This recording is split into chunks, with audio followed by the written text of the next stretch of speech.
12월 17일 강아랑이 전해주는 정치권의 뜨거운 말말말 강아랑의 정치랑입니다. 오늘 첫 번째 주제는 권한대행의 거부권입니다. 한덕수 대통령 권한대행이 양곡관리법 등 6개 쟁점 법안에 대해 국무회의 안건 상정을 미루면서 제2요구권 행사 여부에 이목이 쏠립니다. 한덕수 총리는 잠시 대통령의 권한을 대행할 뿐 대통령이 된 게 아닙니다. 적극적 권한 행사는 바람직하지 않고 무한 정쟁과 갈등만 유발할 뿐입니다. 거부권을 행사할 생각은 접으시기 바랍니다. 양곡관리법안은 지난 2023년에도 윤 대통령의 거부권 행사를 거쳐 폐기된 바 있습니다. 앞서 지난해 3월 한 대행은 양곡관리법에 대해서 남는 쌀 강제 매수법이라면서 개정안에 따른 재정 부담은 연간 1조 원 이상으로 미래 농업에 투자해야 할 재원도 사라지게 된다라고 밝힌 바가 있습니다. 민주당은 한 권한대행이 제2요구권을 고심 중인 것으로 전해지자 중립을 강조하면서 다시금 탄핵을 거론하고 있는 상황입니다. 이에 민주당이 거부권 무력화에 나선 게 아니냐는 지적도 이어지고 있습니다. 오히려 민주당이 지금 이 사태를 가지고 지나치게 폭주한다. 결국에는 민주당의 그 화살이 올 것입니다. 그럼 도대체 무정부 상태로 만들자는 것입니까?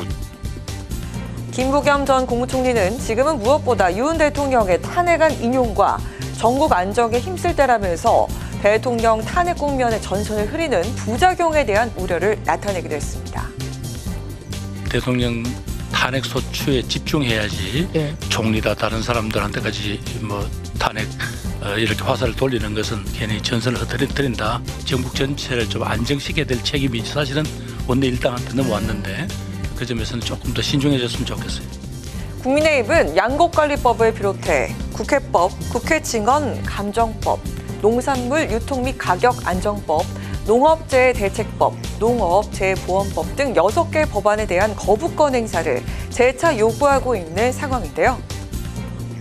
대통령 권한대행으로서 당당하게 권한을 행사해 주시기 바랍니다. 결코 민주당 협박에 굴복해서는 안 된다는 것을 분명히 말씀드립니다. 한덕수 권한대행이 민주당이 주장하는 중립의 범위를 어떻게 판단할지 거부권 행사 여부에 귀추가 주목됩니다.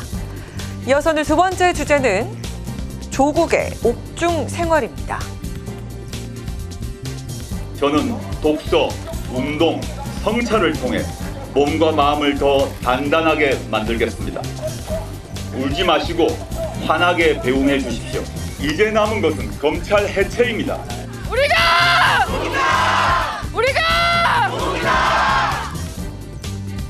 자녀 입시 비리 등 혐의로 징역 2년형이 확정돼 어제 서울구치소에 수감된 조국 전 대표.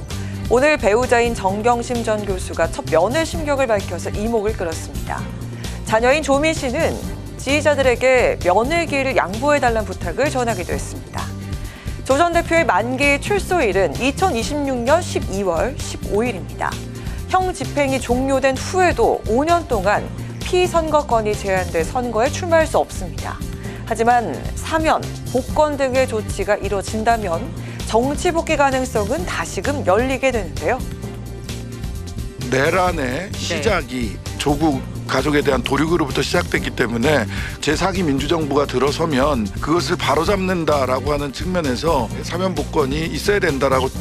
정치 환경이 2년을 살게는 안 만들 겁니다. 새로운 정권이 들어서면은 사면하고 복권된다. 조국 혁신당은 정권 교체를 위해 단일 대우로 뭉치려면 민주당과의 합당이 필요하다는 일각의 주장에 대해선 이렇게 답했습니다. 정권 교체를 위한 단일 대우 형성, 이것은 반드시 필요하죠. 그러나 그것이 합당의 방법이냐? 합당은 아니라고 단언할 수 있겠습니다. 690만 명의 조국혁신당을 지지했던 분, 이분들이 그대로 민주당을 지지하느냐? 합당했을 경우에 그렇지 않거든요. 조국 없는 조국혁신당의 정치적 미래에 이목이 쏠리는 가운데 민주당과 합당은 없다고 단호하게 밝힌 조국혁신당. 무엇보다 수감 전 마지막 순간까지 조 전 대표가 강조한 검찰 해체 사명을 위한 당의 움직임은 계속될 것으로 보입니다. 지금까지 강아랑의 정치랑이었습니다.